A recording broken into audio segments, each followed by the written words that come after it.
Sabi nila, home is where you feel safe. Yung lugar na kahit anong mangyari sa labas, babalik ka kasi dun mo mararamdaman na protected ka, loved ka, at walang pwedeng manakit sa'yo.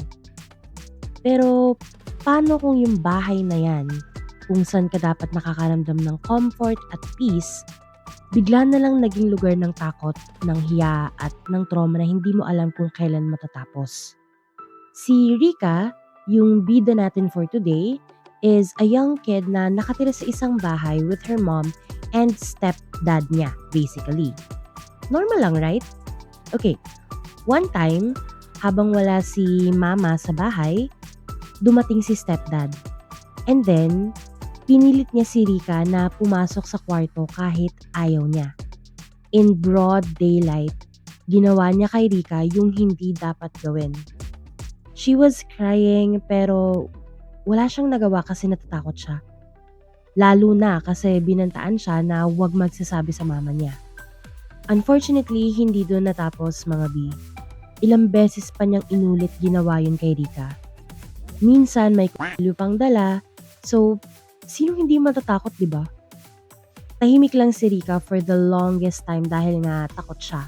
So, imagine mo yung bit-bit niyang trauma. Eventually, nung hindi na talaga niya kinaya, pumunta siya sa DSWD and finally nagsumbong siya.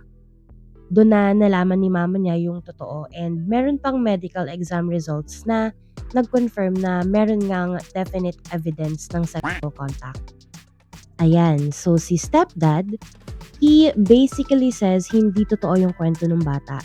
Sabi niya wala daw siyang kinalaman sa mga sinasabi ni Rika and yung isa daw sa mga incident na sinasabi, imposibleng mangyari kasi nasa fiesta daw siya that time.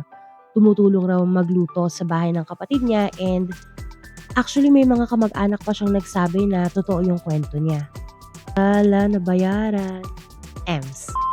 Sabi pa niya, parang anak na raw talaga yung turing niya kay Rika. Like, he even spoiled her kasi siya lang daw yung bata sa bahay.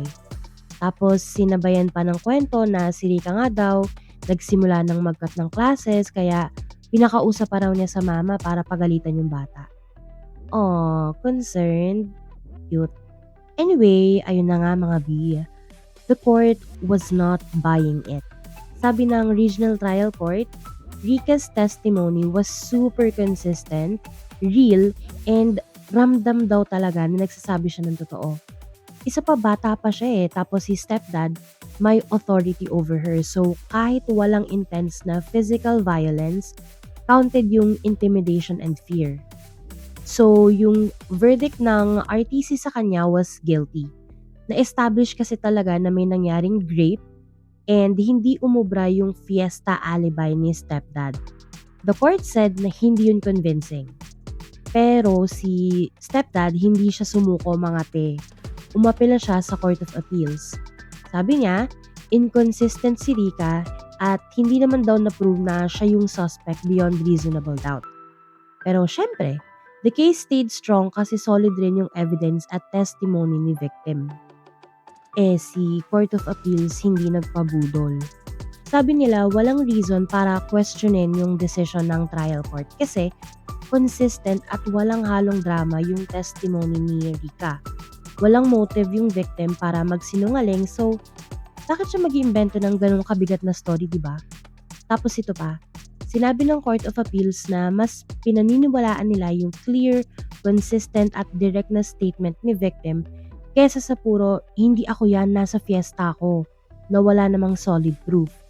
Kasi B, denial and alibi lang daw yung defense ni stepdad which are basically self-serving lang. 4 counts of rape confirmed at each may reclusion perpetua or habang buhay na pagkakakulong. Tapos binigyan pa ng mga damage compensation si victim. 75,000 pesos each for civil indemnity, moral damages at exemplary damages. Times 4 yun mga ante ah. Plus, meron pang 6% interest yearly hanggang mabayaran lahat. Pero guess what? Si stepdad, ayaw pa rin talagang sumuko. Umapela siya sa Supreme Court, wow, hoping na ma-reverse yung conviction niya. Pero both sides, which is si stepdad and yung OSG, sabi nila both, wala na kaming idadagdag, use na lang yung dati naming briefs. Ganon. So ayun, case submitted na for final decision agad. Okay, so chika natin for today's video is, nagkamali nga ba ang Court of Appeals sa pag-affirm ng RTC's decision? So, umakyat na nga yung kaso kay Supreme Court, di ba? Kasi si stepdad, umaasa pa rin na baka sakaling ma-reverse yung hatol sa kanya. Pero walang nangyari kasi wala talagang merit yung appeal niya, and that tama lang daw yung ginawa ng RTC and ng Court of Appeals.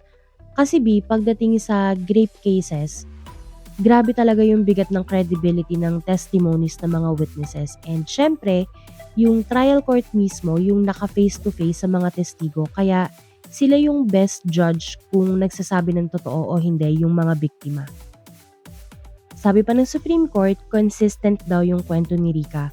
Walang halong drama, walang reason para magsinungaling. Plus, mga backed up pa yung statement ni Rica by medical findings ni Doc, as in my definite evidence of sexual contact. Kaya yun na yun. At yung mga alibay-alibay ni stepdad, ayon sa SC, mas matimbang daw yung positive identification ni victim kaysa sa walang pruweba na nasa fiesta ako defense niya. So ayun, the Supreme Court agreed na guilty talaga siya, pero may twist. Since may moral ascendancy si stepdad, meaning may kapangyarihan siya over sa biktima, since siya nga yung tumatayong father figure, qualified grape na yung counts, hindi na lang simple grape. Some father you are. So, anyway, final na mga B. Guilty beyond reasonable doubt, 4 counts pa si stepdad. I say justice served for the victim. So what's the moral of the story? Ang sakit isipin na minsan hindi mo na kailangan lumabas ng bahay para maranasan ng pinakamasakit na pang-abuso. Kasi minsan, nandun mismo sa loob, sa piling ng taong dapat nagpoprotekta sa'yo, yung panganib sa buhay mo. Pero kung may isang bagay na pinatunayan ng kwentong to, yun ay hindi kailanman hadlang ang takot para hanapin ang hustisya. Kasi kahit ilang taon kang pinatahimik ng trauma, may araw talaga na bibigat ng sobrang dibdib mo.